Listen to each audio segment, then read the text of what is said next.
तो आगे बढ़ते रुक करते बड़ी खबर का। सीईसी पर महाभियोग लाने की तैयारी में विपक्ष है। आज नोटिस दिया जाएगा। महाभियोग का नोटिस विपक्ष देने वाला है। तो देश के मुख्य चुनाव आयुक्त ज्ञानेश कुमार के खिलाफ विपक्ष आज महाभियोग यानी कि उन्हें हटाने का नोटिस लाने की तैयारी में है। यह भारतीय लोकतांत्रिक व्यवस्था में बेहद दुर्लभ कदम है, क्योंकि सीईसी को हटाने की प्रक्रिया उसी तरह होती है जैसे सुप्रीम कोर्ट के जज को हटाया जाता है।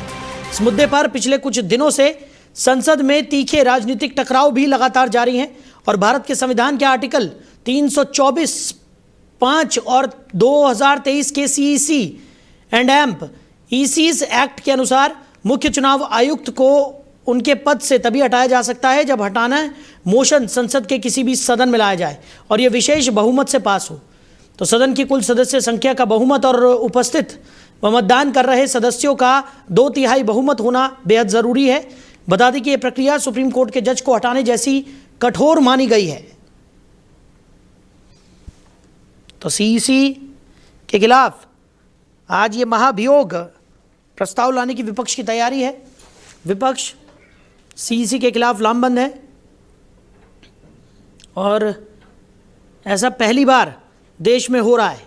तो इसी खबर पर ज़्यादा चर्चा के लिए हमारे मैनेजिंग एडिटर रमेश ठाकुर जी हमारे साथ जुड़ गए हैं। रमेश जी, महाभियोग सीईसी के खिलाफ लाने की तैयारी में विपक्ष है और ये दुर्लभ कृत्य जो है वो पहली बार देश में होता हुआ नजर आ रहा है, कैसे देख रहे हैं?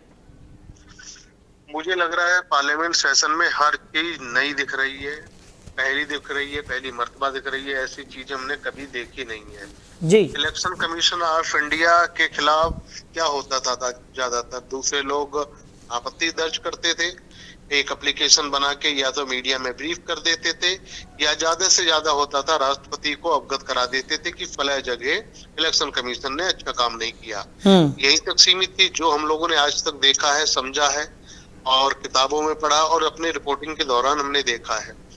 ये कभी नहीं देखा कि चलते पार्लियामेंट सेशन में प्रधानमंत्री को छोड़ के, दूसरे नेताओं को छोड़ के, सत्ता पक्ष के लोगों को छोड़ के इलेक्शन कमीशन के खिलाफ महाभियोग लाया जा रहा हो और जिसमें एक नहीं, दो नहीं, 100 नहीं, 50 नहीं, 200 सांसदों ने चिट्ठी पे साइन करा हो। ये बहुत बड़ी बात है। ये लोकतंत्र के लिए सही नहीं है। ये तो चलो हमारे यहाँ तक ही सीमित है, हम आप चर्चा कर रहे हैं, डिबेट कर रहे हैं, सब कुछ कर रहे हैं। क्या आपको लगता नहीं है कि ये वैश्विक स्तर तक चीजें नहीं जा रही हैं? ग्लोबल मीडिया इसको नहीं उठा रहा है, दूसरे लोग भी नहीं उठा रहे हैं। वैसे तो हम कहते हैं कि हमारा इलेक्शन कमीशन है, भूटान में भी चुनाव करवाता है, नेपाल में भी चुनाव करवाता, अन्य देशों में भी चुनाव करवाता है, लेकिन जब उसी इलेक्शन कमीशन के खिलाफ हम ही उनके खिलाफ पड़े हुए हैं और हम ही सब इतना कुछ कर रहे हैं कि फिर दूसरे लोग किस तरीके से विश्वास करेंगे? नहीं कर पाएंगे। इसमें देखो लीगल रेमेडीज कुछ हैं जिसको मुझे लगता है यहाँ पे विपक्ष अपनी तरीके से अपना रहा है। विपक्ष जो होता है वो लोकतंत्र का आईना होता है जिसमें मीडिया भी शामिल होती है। जब सरकारें निष्कुष्ट हो जाती हैं, बेलगाम हो जाती हैं, तो उसको आईना कौन दिखाता है? अपोजिशन पार्टी दिखाती है और मीडिया दिखाती है। और मीडिया का जिस तरीके से रोल है और जिसको गोदी मीडिया पता नहीं क्या क्या संख्या दी गई है, वो तो अलग बात हो गई है। अब विपक्ष जिस तरीके से चीजें दिखा रहा, उसका उपहास उड़ाना, उसको उस मोशन को गंभीरता से ना लेना, ये अपने आप में सबसे बड़ी बात है जो मुझे लगता है लोकतंत्र के हित में नहीं है, ये पूरी तरीके से अहित में है। जी बिल्कुल। और जिस तरीके से, क्योंकि इससे पहले हमने देखा कि जो चीज़ें जैसा कि आपने भी जिक्र किया जो पहले कभी नहीं देखी गई वो यहाँ पर इस बार देखने को मिल रही हैं। इससे पहले ओम बिरला के खिलाफ विपक्ष लामबंद हुआ, अब सीईसी के खिलाफ विपक्ष लामबंद होता हुआ नजर आ रहा है। हालांकि ओम बिरला ने जब अपनी सफाई दी तो उन्होंने सदन के सामने, सबके सामने यही कहा कि सदन जो है वो सिर्फ नियम कानूनों से चलता है।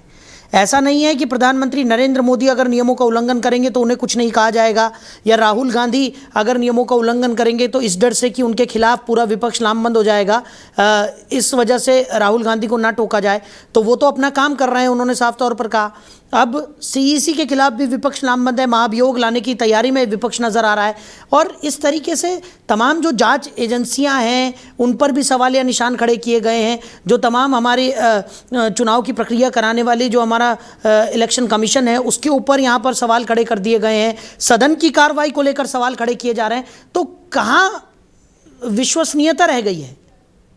नहीं, आपने एजेंसियों का नाम लिया। 95% अगर आप 2014 से लेके 2026 तक की आज की डेट तक आप देखो, 95% जो इस समय कार्रवाइयां हुई हैं वो अपोजिशन के नेताओं के ऊपर हुई है और जिसमें कन्विक्शन जो रेट है वो 5% से भी कम है।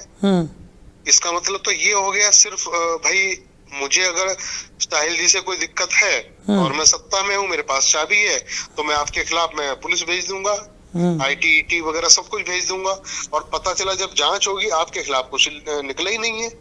लेकिन उस दरमियान आपकी जो इमेज है वो तो डैमेज हो गई, वो तो फिर वापस नहीं आ पाएगी। कमोवेश ऐसा ही हो रहा है।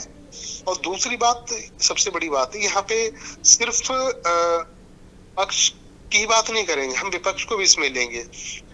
अगर ठीक है सत्ताधारी अगर कुछ गलत कर रहे हैं तो विपक्ष का रोल भी तो सही निभाना चाहिए। आप जा रहे हो सिटी मार रहे हो, आप ऐसे मतलब व्यवहार कर रहे हो जो बिल्कुल अशोभनीय है, नहीं होना चाहिए।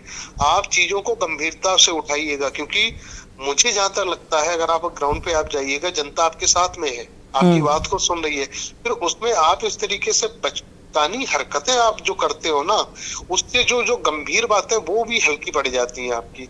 और दूसरी बात पक्ष की तरफ से अगर दिया जाए, जैसे एक पार्लियामेंट सेशन में अमित शाह जी कहते हैं कि यहाँ क्या बोला जाएगा, क्या होगा, उसको मैं तय करूंगा। लेकिन ऐसा नहीं होता है। ये किसी संसद जो है किसी पार्टी का दफ्तर नहीं है कि जो आपकी मनमर्जी चलेगी, क्योंकि वहां तो नियमावली बनी हुई है, सारा का सारा नियम के अनुसार ही होगा। और वो बोलने का अधिकार किसको कितना प्रश्नकाल में पहले ही क्वेश्चन चले जाते हैं लोकसभा अध्यक्ष के पास में, तो उनको अलाउ किया जाता है कि किसको कितना टाइम मिलेगा बोलने के लिए और बोलने दिया भी जाएगा कि नहीं दिया जाएगा, ये सारा लोकसभा अपने पटल पे खुद वो तय करेगा। इसमें कोई प्रधानमंत्री या फिर एलओपी या फिर जो दूसरे कोई ओहदे पे बैठे वो नहीं कर पाएंगे। तो यहाँ कंट्रडिक्शन मुझे दिखाई दे रहा है काफी समय से। अब बात आ जाती है कि लोकसभा अध्यक्ष हो जाए या कोई बड़े ओहदे पे बैठा उसके खिलाफ अविश्वास प्रस्ताव लाना, ये जैसे कहते हैं ना बाहर सी आ गई है, वो हो गया है। ये बहुत बड़ा कलंक है साहिल जी। अगर आप देखो ना, किसी के खिलाफ आप कहीं अगर जॉब करते हो, दफ्तर में करते हो, पता चला आपके एडिटर ने आपके खिलाफ एक सो कॉल्ड मोशन अपने जारी कर दिया कि नहीं ये बताइएगा साहिल को कौन कौन यहाँ पसंद करता है, उनके खिलाफ कौन कौन करता है। अगर ये प्रक्रिया, मैं कह रहा हूँ व्यक्तिगत अगर हम अपने से लेना, आपके खिलाफ अगर ऐसे हो जाए, मेरे खिलाफ ऐसे हो जाए ना, उसके बाद में क्या हमारा मन काम में लगेगा? हमारी जितनी भी जो ऊर्जा वो सारी खत्म हो जाएगी। मतलब किसी सूरत में कोई देख नहीं पा रहा है कि क्या चीजें चल रही है। कल हरदीप पुरी जी जब इस समय पेट्रोलियम की क्राइसिस के ऊपर जब बात कर रहे थे, आप दूसरी तरफ देखिए कि किस तरीके से नारे लग रहे थे, देखो देखो कौन आया, एप्स्टीन का दोस्त आया। मतलब इस तरीके की चीजों को मुझे लग रहा है विपक्ष जो है वो भी देखना चाहिए कि पार्लियामेंट इतना बड़ा जो न्याय का लोकतंत्र का मंदिर कहा जाता है, वहां इस तरीके की आप बात कर रहे हो तो वो गलत मैसेज जाता है। क्योंकि वहां के जो कैमरेज विजुअल्स वगैरह हैं वो पाकिस्तान भी देखता है, अमेरिका भी देखता है, दूसरे लोग भी देखते हैं। तो इससे बदनामी सिर्फ हरदीप पुरी की नहीं होती है, आपकी भी होती है, सबकी भी होती है जी।